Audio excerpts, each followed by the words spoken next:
Walgaon police station हद अंतर्गत आने वाले चिचखेड़ गांव की एक पीड़ित युवती ने अखिलेश दिलीप तेलखड़े के खिलाफ शिकायत दर्ज कराई है कि अखिलेश ने प्रेम संबंध बनाकर शादी का लालच दिया और धीरे धीरे उसके साथ में शारीरिक संबंध बनाकर उसके साथ कई बार संभोग भी किया है। समय बीतता गया तो पीड़िता ने अखिलेश से शादी की मांग की तो अखिलेश ने पीड़िता को जान से मारने के उद्देश्य से जहर भी पिला दिया था। साथ ही शादी से इनकार करते हुए पीड़िता को कहा कि तू गौंड जात की है और मैं कुंभी, इसलिए तेरी मेरी शादी नहीं हो सकती।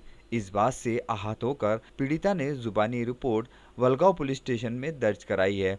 रिपोर्ट के आधार पर पुलिस ने अखिलेश दिलीप तेलखड़े को हिरासत में लेकर उस पर गुनाह दर्ज किया है। आगे इस मामले की जांच वलगांव पुलिस स्टेशन के थानेदार आसाराम चोरमले के मार्गदर्शन में जारी है। वलगांव से बबलू अहमद अली की यह रिपोर्ट। अमरोती शहर सहित आसपास के सभी इलाकों में 3 जून की दोपहर से जोरदार बारिश हुई और इस जोरदार बारिश के चलते अमरोती शहर के मुस्लिम बहुल क्षेत्र के आज़ाद नगर परिसर की ये जो तस्वीरें हैं ये बता रही है कि अमरोती महानगर पालिका क्षेत्र के स्वास्थ्य निरीक्षक या सफाई कर्मचारी, ठेकेदार एवं पार्षदों की कितनी इस क्षेत्र पर नजरें है। जिस प्रकार से कोरोना वायरस का प्रकोप दिन पर दिन बढ़ता जा रहा है तो वहां आज़ाद नगर क्षेत्र में कोरोना वायरस से बढ़कर ये गंदगी का अंबार क्षेत्रवासियों के घरों में घुस चुका है। पहली ही बारिश में आज़ाद नगर क्षेत्रवासी इस गंदगी के चलते खासे परेशान नजर आ रहे थे। ये गंदगी से हमारे घर के बच्चे बीमार पड़ रहे हैं, इसका जिम्मेदार कौन है?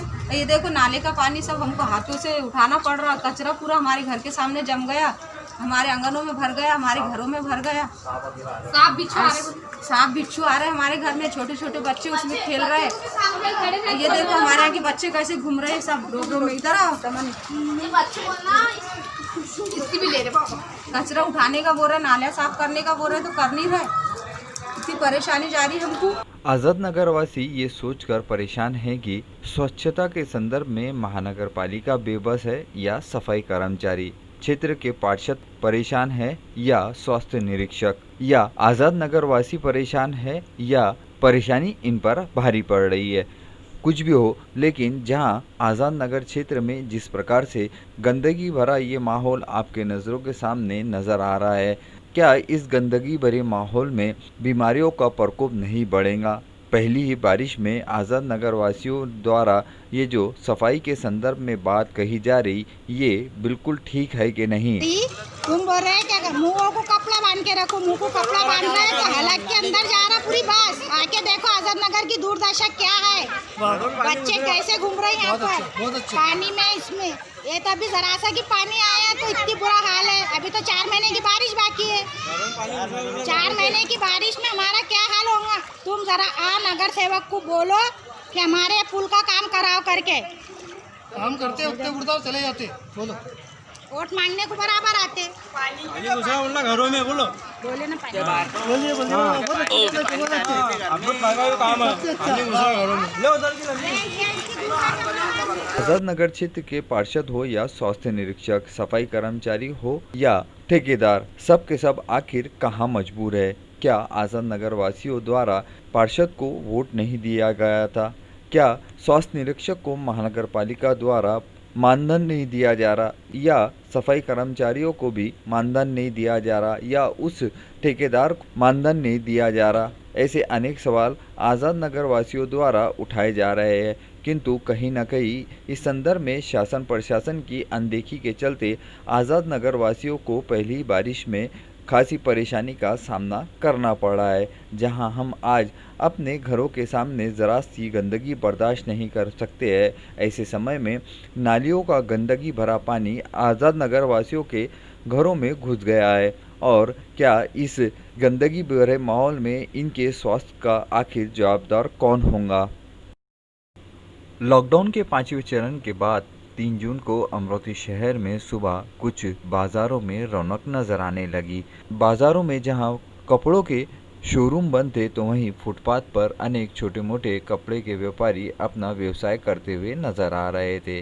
किंतु एक मुख्य बात ये भी थी कि जहां कपड़े के व्यापारी शासन की बातों पर अमल कर रहे थे तो उतनी ही गंभीरता के साथ में खरीदार नागरिक भी शासन की बातों पर अमल करते हुए नजर आ रहे थे। कोरोना वायरस के बढ़ते संक्रमण को टालने हेतु शासन ने जो निर्देश दिए हैं कि चेहरों पर मास्क लगाना एवं सोशल डिस्टेंसिंग को ध्यान में रखकर ही बाजारों में निकलना, इस बात को नागरिक अब समझ चुके हैं और अमरोती शहर में फुटपाथ पर जिस प्रकार से बाजार में रौनक नजर आ रही थी तो नागरिक और व्यवसाय करने वाले व्यापारी भी इस कोरोना जैसी महामारी से बचने हेतु अपने आप को सुरक्षित रखते हुए नजर आ रहे थे और चेहरों पर मास्क लगाकर सोशल डिस्टेंसिंग के संदर्भ में कुछ न कुछ गंभीरता के साथ में खरीदारी कर रहे थे। अब शहर में धीरे धीरे बीते दिनों जैसी रौनक लौटने के आसार नजर आ रहे हैं और बहुत जल्द ही अमरोती शहर की मुख्य बाजार परिसर की सभी दुकानें भी खोल दी जाएंगी। कंटेनमेंट जोन और बफर जोन को छोड़ अमरोती शहर में अब धीरे धीरे बीते दिनों की रौनक वापस आने के संकेत साफ नजर आ रहे हैं। राजवीर संगठन द्वारा 3 जून को जिला अधिकारी के माध्यम से देश के प्रधानमंत्री नरेंद्र मोदी, महाराष्ट्र राज्य के मुख्यमंत्री उद्धव ठाकरे के नाम एक निवेदन दिया गया।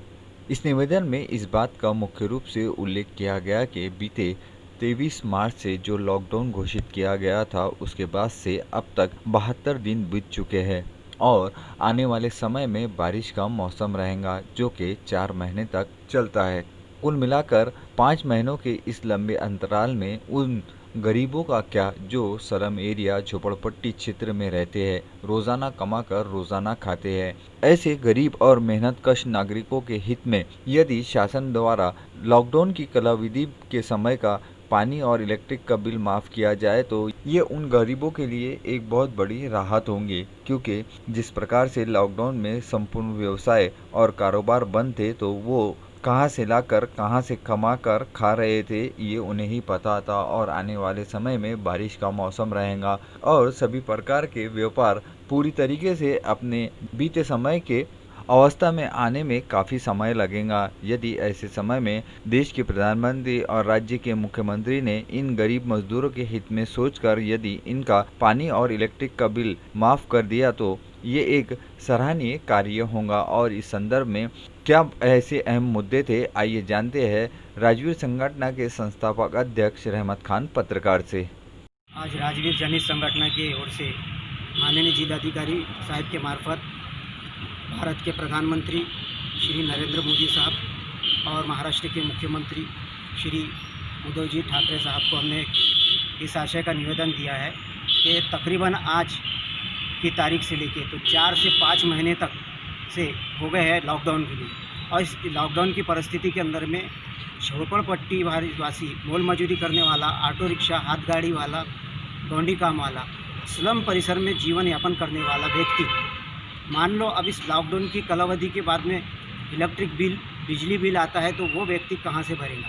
रोज़मर्रा के रोज़ ला कर के खाने वाला व्यक्ति वो कहाँ से बिल भरेगा? हमने इस आशय का निवेदन सौंपा है प्रधानमंत्री और राष्ट्रपति मुख्यमंत्री साहब के नाम और उनसे मांग की है जिलाधिकारी का साहब के मार्फत कि इस इलेक्ट्रिक बिल और पानी के बिल को माफ़ किया जाए। कारण कि अभी ऐसी स्थिति नहीं है। लॉकडाउन की लगातार स्थिति ऐसी थी कि 4 से 5 महीने लगातार लॉकडाउन था। लॉकडाउन के अंदर में ये स्लम परिसर में झोपड़पट्टी में रहने वाले गौर गरीब लोग, मोल मजूरी करने वाले, ऑटो रिक्शा, हाथ चालक, रिक्शा चालक, पानठेले वाला, पान टपरी वाला, पंक्चर वाला, ये इन लोगों का काम धंधा पूरी तरह बंद था, लॉक था। अब ये कहाँ से अपनी कमाई का रिकवर करेंगे?